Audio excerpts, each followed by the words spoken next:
ملی ہے. اور حضور پاک صلی اللہ علیہ وسلم کے گلے میں پھندا لگا کے لوگوں نے کھینچا تو یہ بھی چیز ہمیں وراثت میں ملی ہے. اور اگر نبی صلی اللہ علیہ وسلم کے گھروں پہ فاقہ آیا تو یہ بھی وراثت میں ملی ہے. اور نبی پاک صلی اللہ علیہ وسلم کو لوگوں نے گالی گلوز دیا, برا بھلا کہا, تو ہم وارثین انبیاء ہیں, علماء کو بھی برا بھلا کہا جائے گا. یہ بھی وراثت میں ملی, ہمیں ناراض نہیں ہونا ہے. درمیان میں ایک بات میں اور عرض کرتا چلوں. میرے بھائیوں, بزرگوں, دوستوں,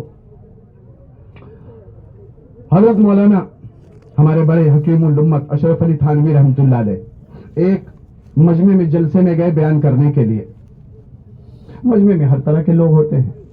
مجمع کی طرف سے بزرگوں, دوستوں, ایک پرچی آ گئی, ایک چٹھی آ گئی, اور چٹھی میں کیا لکھا ہوا تھا؟ 3 باتیں لکھی تھی.